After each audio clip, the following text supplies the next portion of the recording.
Hello good morning दोस्तों, welcome to my YouTube channel test study IQ। आज है 30 जून 2020 के जितने भी करंट अफेयर क्वेश्चन हैं हम उन सब के बारे में पढ़ेंगे। तो शुरुआत करते हैं फर्स्ट क्वेश्चन से। पहला क्वेश्चन है, वर्ल्ड एस्टेरॉयड डे कब मनाया जाता है? वर्ल्ड विश्व उल्कापिंड दिवस, हिंदी में क्या बोलेंगे अपन, विश्व उल्कापिंड दिवस कब मनाया जाता है? तो विश्व उल्कापिंड का मतलब क्या होगा? जब कोई अंतरिक्ष से वस्तु क्या होती है, पृथ्वी से क्या होती है, टकराती है। जब कोई अंतरिक्ष से वस्तु है वो ऊपर से आके क्या कहते हैं, पृथ्वी के ऊपर टकराती है, तो उसे क्या कहते हैं हम, जो वस्तु आती है उसको हम उल्कापिंड कहते हैं, या एस्टेरॉयड, इंग्लिश के अंदर एस्टेरॉयड कहते हैं और हिंदी में उल्कापिंड कहते हैं। तो विश्व एस्टेरॉयड डे कब मनाया जाता है? तो विश्व एस्टेरॉयड डे मनाया जाता है 30 जून, यानी आज के दिन ही विश्व एस्टेरॉयड दिवस मनाया जाता है। क्योंकि आज से 100 साल पहले, यानी 30 जून 1908 को 30 जून 1908 को रूस की जो नदी है, क्या है, रूस की जो तनकोस तन तन तन तनकोस्का तनकुस्का तनकुस्का नदी है, उस नदी के किनारे 30 जून को था, रूस की जो तनकुस्का नदी है, ध्यान देना भाई,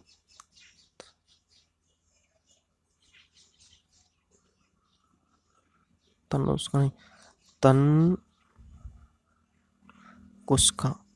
तनकुस्का नदी है, उसके किनारे पर विश्व का आज तक का जो सबसे बड़ा एस्टेरॉयड था वो टकराया था। क्या था? विश्व में जो सबसे बड़ा एस्टेरॉयड टकराया था वो रूस की तनकुस्का नदी के पास में ही 30 जून 1908 को पहली बार सबसे बड़ा एस्टेरॉयड टकराया था। इसके उपलक्ष्य में यूनाइटेड नेशन काउंसिल ने 2016 के अंदर, दिसंबर 2016 के अंदर एक बिल पास किया। दिसंबर 2016 के अंदर एक बिल पास किया और प्रत्येक वर्ष 30 जून को क्या मनाया गया? वर्ल्ड एस्टेरॉयड डे दिवस यानी मनाया गया। तो सबसे पहली बार वर्ल्ड एस्टेरॉयड डे दिवस कब मनाया गया था? 2017 के अंदर। कब?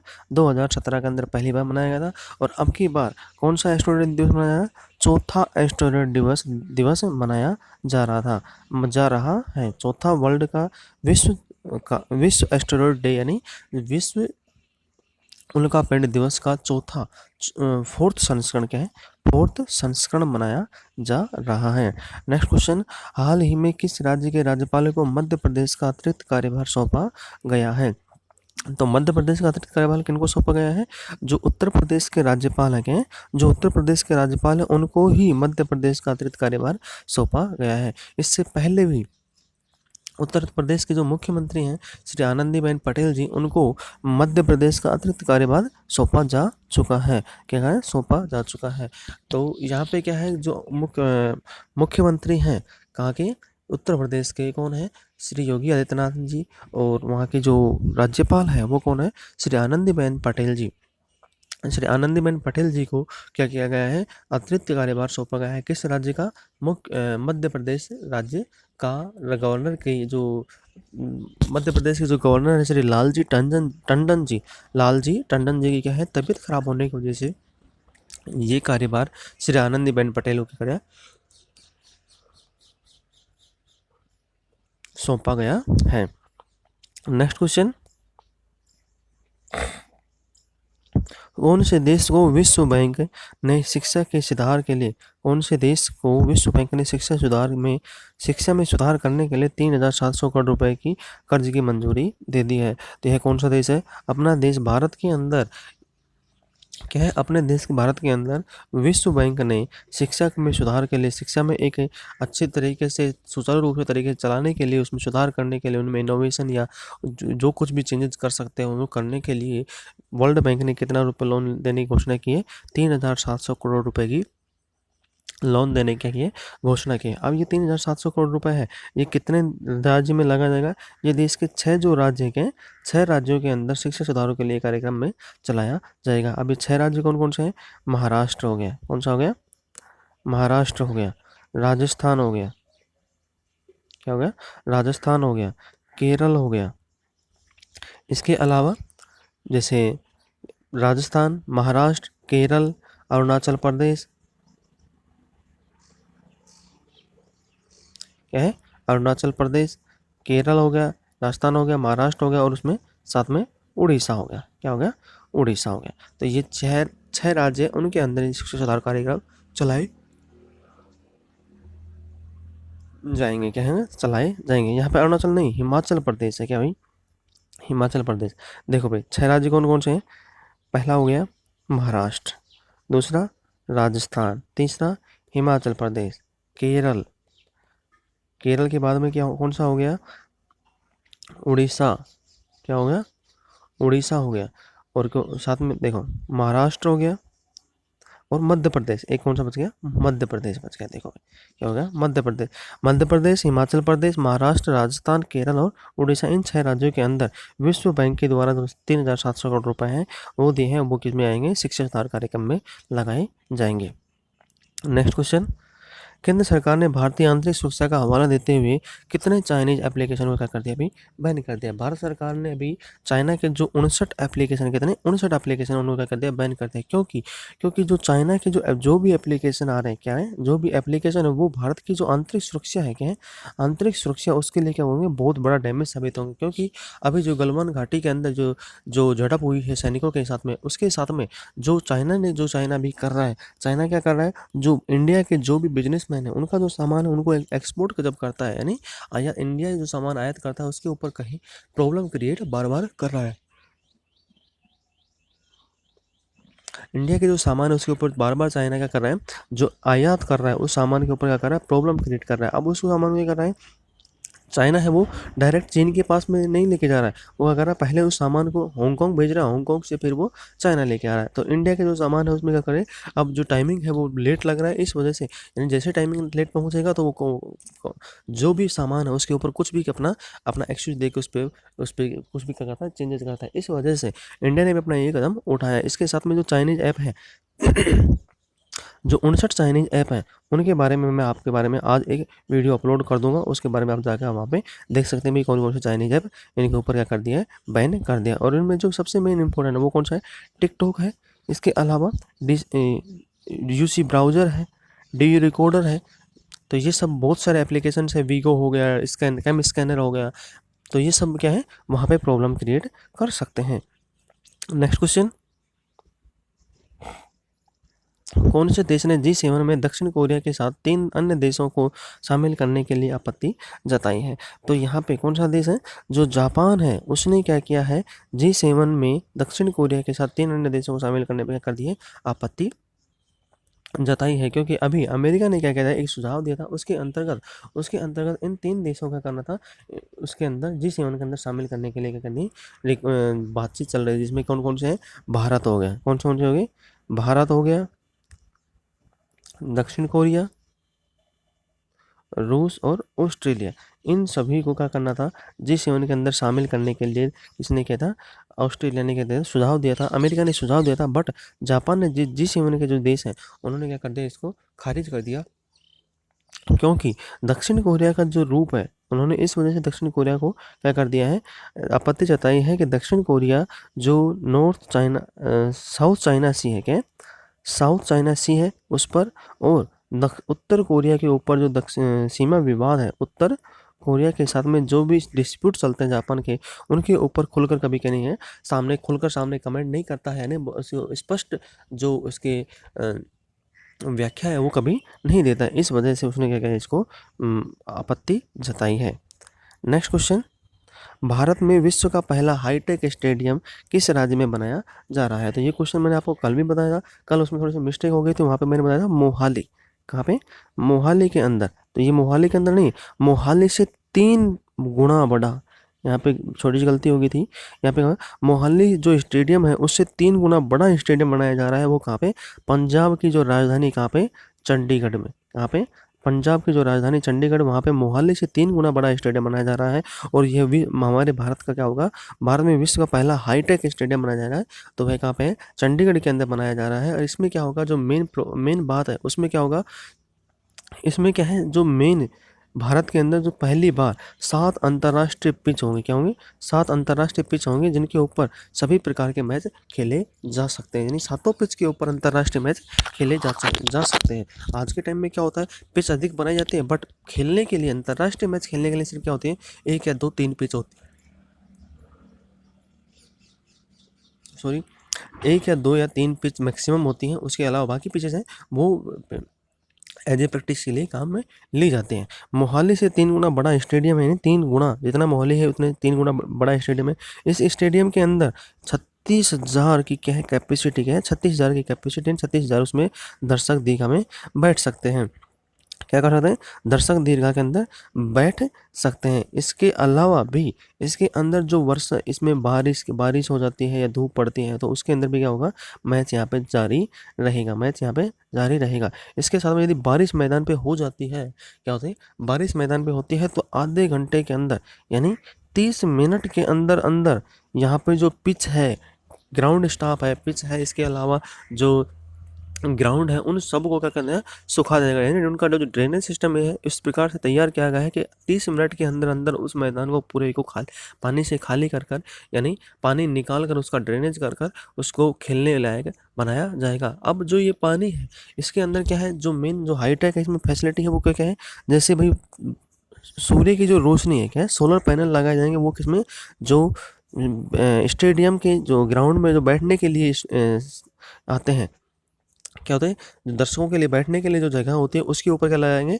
सोलर पैनल लगाएंगे। उन सोलर पैनल से क्या होते हैं, सोलर पैनल से क्या होगी, एनर्जी, क्या होगी, जो बिजली है वो आपूर्ति पूरी की जाएगी। साथ में जो ड्रेनेज सिस्टम से जो पानी, वर्षा का जो पानी आता है उस पानी का क्या रहेगा, जो पानी की जो आपूर्ति रिक्वायरमेंट है, क्या है, स्टेडियम में जो पानी की रिक्वायरमेंट पड़ेगी उस पानी की आपूर्ति क्या करेगा, इस ड्रेनेज सिस्टम से क्या हो जाएगा, उसको रिफिल किया जाएगा। नेक्स्ट क्वेश्चन, हाल ही में केंद्र सरकार ने कोविड-19 के गंभीर लक्षणों वाले मरीजों के इलाज के लिए किस ड्रग्स के उपयोग लेने में क्या दे दिया, अभी इजाज़त दे दी है। तो यह केंद्र सरकार ने क्या किया, अभी इस ड्रग्स को क्या कर दिया, इस जो कोविड-19 है उसमें लेने के लिए क्या कर दिया, इसकी इजाज़त दे दी है। तो यह कौन सी ड्रग्स है, डेक्सामेथासोन, क्या है, डेक्सामेथासोन को क्या कर दिया, लेने के लिए क्या कर दिया, अलाउ कर दिया है। अभी WHO की जो रिपोर्ट जारी हुई थी, जो WHO गाइडलाइन जारी हुई थी उसमें उन्होंने कहा गया था जो डेक्सामेथासोन है वो क्या है, एक लाइफ, क्या है, जीवन रक्षक, क्या है, जीवन रक्षक की औषधि है, क्या है, जीवन रक्षक औषधि है, जीवन रक्षक औषधि है, इसलिए इसको क्या कर दिया, इंडिया गवर्नमेंट ने क्या कर दिया, अभी अलाउ कर दिया। और यह कौन से ड्रग्स की जगह लेगी, यह क्या है, तो यह डेक्सामेथासोन है वो क्या है, चीप है, यानी सस्ती है। इसके अलावा यह डेक्सामेथासोन है जो कौन सी ड्रग्स की जगह लेगी, इससे पहले कोई दूसरी ड्रग्स यूज की जाती है, वो कौन सी है, मैथिल, कौन सी है, मैथिल प्रेडेनिसोल, क्या है, मैथिल प्रेडेनिसोल की जगह क्या लेगी, ये डेक्सामेथासोन ड्रग्स लेंगे, जिससे क्या होगा, अभी कोविड-19 में इन मरीजों को लेकर क्या इसको उपयोग में लिया जाएगा। नेक्स्ट क्वेश्चन, राष्ट्रपति रामनाथ कोविंद ने बैंकिंग अधिनियम को बदलकर बैंकिंग अधिनियम संशोधन अध्यादेश 2020 को लागू किया है। तो रामनाथ कोविंद जी ने, हमारे राष्ट्रपति जी ने कौन से बैंकिंग अधिनियम था उसको चेंज कर कर अब बैंकिंग अधिनियम अध्यादेश 2020 को लागू किया है। तो हमारे देश के अंदर आज़ादी के बाद में एक ही बैंकिंग अधिनियम लागू हो रहा था, वो कौन सा था, बैंकिंग अधिनियम, बैंकिंग अधिनियम 1949 क्या था, लागू था। अब इस अधिनियम में क्या कर दिया, बदल कर बैंकिंग अधिनियम 2020 लागू कर दिया है। और यह पहले क्या था, संसद में पास हुआ था बिल, क्या लगा, संसद में पास हुआ, उसके बाद में राज्यसभा के अंदर, और अब इसके ऊपर जब राष्ट्रपति ने साइन कर दिया तो यह क्या कर दिया, अध्यादेश बन गया और इस अध्यादेश को अब लागू कर दिया जाएगा। अब यह अध्यादेश पारित करने की रिक्वायरमेंट क्या पड़ी, किस वजह से पारित किया गया, तो यह अध्यादेश पारित करने के लिए सबसे बड़ी जो प्रॉब्लम थी वो क्या थी, सहकारी बैंक थे। क्या थे? सहकारी बैंक थे। क्योंकि सहकारी बैंक थे, सभी देश के अंदर जितने भी सहकारी बैंक थे वो सब किसके अंडर आते थे?